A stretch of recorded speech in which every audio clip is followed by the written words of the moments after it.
बिस्मिल्लाहिर्रहमानिर्रहीम। अस्सलाम वालेकुम नाज़रीन, मैं हूँ महरीन सब्तैन और देख रहे हैं आप मेरा यूट्यूब चैनल। नाज़रीन, ये जो एक अहम काम किया है इमरान खान की हुकूमत ने, इमरान खान ने, और बुज़ुर्गों के हवाले से, बूढ़े अफराद के हवाले से, बूढ़े माँ बाप के हवाले से, इस पर शाबाश बनती है। एक ऐसा काम जो अभी तक किसी ने नहीं किया, जो आज तक जिसके बारे में सोचा ही नहीं गया। शेल्टर होम्स बना दिए गए, ओल्ड पीपल होम बना दिए गए, वहाँ पर बूढ़े लोग अपनी ज़िंदगी के बकिया दिन जो हैं डिप्रेशन में गुजारते हैं, जहाँ वो रोज़ इंतज़ार करते हैं कि उनके घर से कोई उनके पास आएगा, उनसे मिलेगा, 2-4 घड़ी जो है उनके पास बैठेगा, कुछ घंटे शायद, वो तो बस सोचते ही हैं घंटे तो कौन आकर बैठता है, और वो बेचारे इस आस के साथ दरवाजे की तरफ नज़र लगाए रहते हैं, इस आस के साथ कि शायद कोई उनके घर से उनको मिलने आए। चले घर से कोई मिलने आए उसे तो छोड़िए, वो घर, वो जगह, वो कमरे, वो दरो दीवार जहाँ उन्होंने इतने बरस गुजारे होते हैं, और वहाँ से उनके वो जालिम औलाद, नाखल्फ औलाद, और मैं कहती हूँ कि जहन्नमी औलाद अपने माँ बाप को निकाल बाहर करती है, क्योंकि शायद वो माँ बाप जो हैं उस बेटे की बीवी को पसंद नहीं है, या शायद वो बच्ची बहुत ही,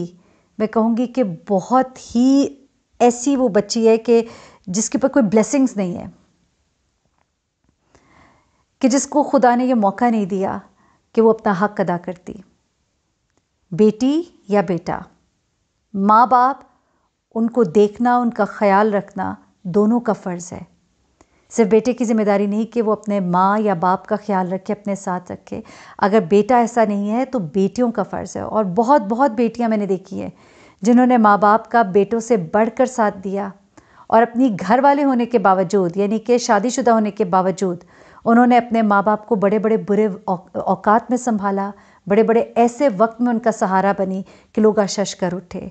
लेकिन फिर ऐसी ऐसी औलाद भी हैं कि जहाँ ना कोई बेटा ना कोई बेटी उनका ख्याल रखते हैं। शायद तमहीद मैंने थोड़ी लंबी कर दी, लेकिन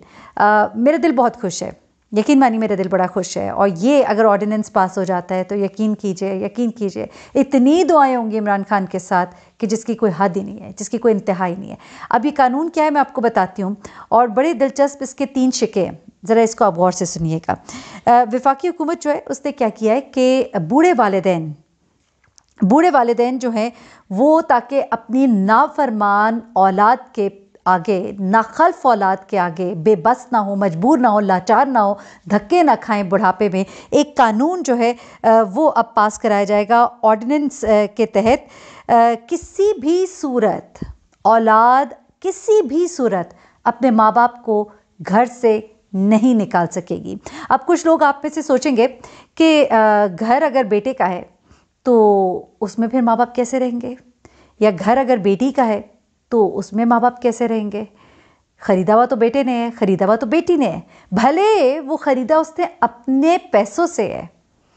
लेकिन वो जो इन्वेस्टमेंट उस लड़के या लड़की के ऊपर उसके माँ बाप ने की है, कि नबी पाक सल्लल्लाहु अलैहि वसल्लम से एक शख्स ने पूछा कि या रसूलल्लाह, मैंने अपनी माँ को अपने कंधों पर बिठा कर हज कराया, तो क्या मैंने उसका हक अदा कर दिया? तो नबी पाक सल्लल्लाहु अलैहि वसल्लम ने, सरकार दो आलम रसालत माप ने फरमाया कि तुमने अपनी माँ की एक रात का हक अदा नहीं किया। कैसे खड़े हो जाते हैं, कैसे खड़ी हो जाती है औलाद अपना हक मांगने के लिए, अपने हिसाब किताब दिखाने के लिए, पता नहीं किस मुंह से मांगते हैं, शर्म भी नहीं आती। एनीवेज, अब हो क्या गया है, रूल क्या है, ऑर्डिनेंस क्या लाया जा रहा है कि 3 अब इसमें चीज़ें हैं। सबसे पहली बात तो ये कि अगर घर जो है वो मिल्कियत बच्चों की है,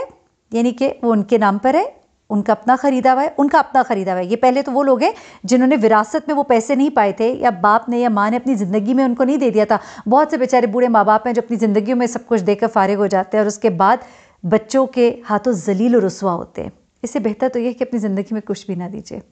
क्योंकि ऐसी औलाद से क्या इंसान अपनी सारी ज़िंदगी की कमाई जो है, ठीक है उनको ज़रूरत है, आप उनको दीजिए उनकी ज़रूरत का, लेकिन अपनी ज़रूरत का ज़रूर अपने पास रखिए। एनीवेज, अगर तो बच्चों की मिल्कियत है घर, तो उन्हें रोका जाएगा कि वो अपने माँ बाप को ना निकाल सके, नंबर 1। नंबर 2, अगर मिल्कियत माँ बाप की है तो फिर मेक पॉसिबल किया जाएगा, आसान तरीका निकाला जाएगा कि पुलिस या इंतज़ामिया की मुदाखलत से अगर औलाद नाफरमान है,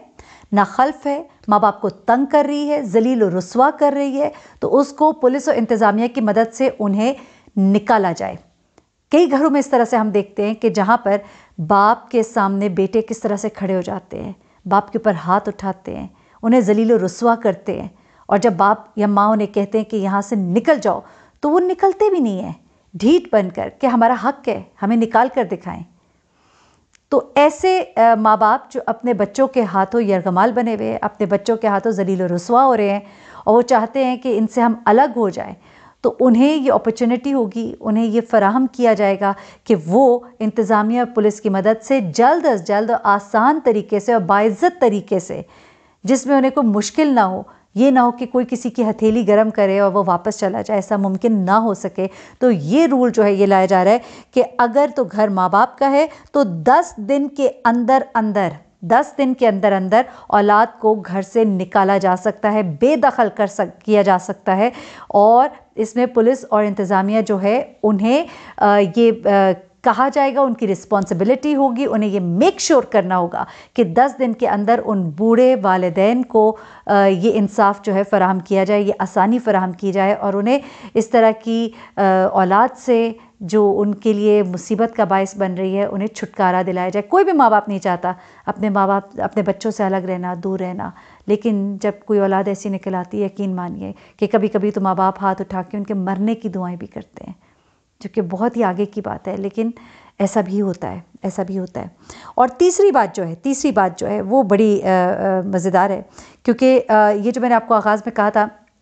कि कई दफ़ा माँ बाप अपनी ज़िंदगी में अपनी सारी जायदाद अपने बच्चों के नाम कर देते हैं, क्योंकि उनको उन पे तरस आता है कि मेरा बच्चा जो है बिज़नेस कर ले, मेरा बच्चा जो है उसके पास ये चीज़ हो जाए। अपनी ही ज़िंदगी में अपना सब कुछ, वो जो सारी ज़िंदगी की दौड़ धूप होती है, वो सख्तियाँ जो उन्होंने झीली होती हैं, वो सब कुछ अपने बच्चों के नाम कर देते हैं, अपने नाम पे कुछ भी नहीं रखते, ये सोचकर कि मेरी तो औलाद है, मेरा तो ख्याल रखेगी। लेकिन वो औलाद जो है उसकी आंखों पर ऐसी पट्टी बन जाती है कि हमने वो भी बेटा देखा जैसे अपनी माँ को मारा, हमने वो भी बेटियाँ भी देखी हैं जो अपने माँ बाप को जलील और रुस्वा करती है। तो फिर ऐसे वालिदैन जिन्होंने अपने जो पैसे हैं, अपनी जायदाद जो है अपने बच्चों के नाम कर दी है, या वालिदैन नहीं, दादा दादी जिन्होंने अपना सब कुछ अपने पोते पोतियों के नाम डायरेक्ट कर दिया है माँ बाप को छोड़कर। कई दफ़ा ऐसे भी होता है कि माँ बाप जो है वो बसे रहें तो बच्चों के नाम सब कुछ कर दिया जाता है। मियाँ नवाज शरीफ साहब ने भी डायरेक्ट पोते पोतियों के नाम बहुत सी चीज़ें की, लेकिन मियाँ नवाज शरीफ कह रही हूँ माजरत के साथ, मियाँ नवाज शरीफ के बच्चों के पास जो कुछ आया, चलिए वो तो एक अलग कहानी है। एनीवेज़, अब हुआ क्या कि वो जो पैसे अगर किसी औलाद के पास आए हैं अपने माँ बाप की विरासत से, अपने दादा दादी की विरासत से, और कुछ ऐसा है कि बच्चों के नाम वालिदैन ने अपनी ज़िंदगियों में कोई चीज़ कर दी है और उसके बाद अब वो उनके नाम पर है, तो उस घर में से बच्चे अपने माँ बाप को नहीं निकाल सकेंगे, क्योंकि वो पैसा, वो विरासत, वो मनी ट्रेल जो है वो उसको ट्रैक किया जाएगा। जब वो जोड़ा है बाप दादा की जायदाद के साथ, विरासत में से मिला हुआ घर है, विरासत में से मिली हुई जायदाद है, तो उससे वो अपने माँ बाप को बेदखल नहीं कर सकेंगे। और जब तक के वो हयात होंगे, जब तक माँ और बाप ज़िंदा रहेंगे, तो वो बच्चे उन माँ बाप को उस घर से, जो विरासत वाला घर है, जो माँ बाप के या दादा दादी के पैसों से उन्हें मिला है, उससे अपने माँ बाप को बाहर नहीं निकाल सकेंगे टिल डेथ। बड़ा ही ज़बरदस्त ये कानून है, और मैं समझती हूँ कि इसमें कोई बुराई नहीं है, शरई लिहाज से भी कोई बुराई नहीं है, और दुनिया के एतबार से आप देखें तो इसकी बड़ी ज़रूरत थी। देर आए दुरुस्त आए। इमरान खान साहब, बहुत जल्दी ये ऑर्डिनेंस जो है ये पास होना चाहिए, और हमारे बुज़ुर्ग जो है, हमारे माँ बाप जो है, जो सर का ताज है, उनके लिए आसानियाँ होनी चाहिए। आई एम वेरी हैप्पी, और मुझे उम्मीद है कि आप सबको भी ये खबर सुन के बहुत खुशी हुई होगी। मुझे मेरीन सप्तान को इजाज़त दीजिएगा। अपना बहुत ख्याल रखिएगा, अपनी दुआ में मुझे भी याद रखिएगा। अल्लाह हाफ़िज़।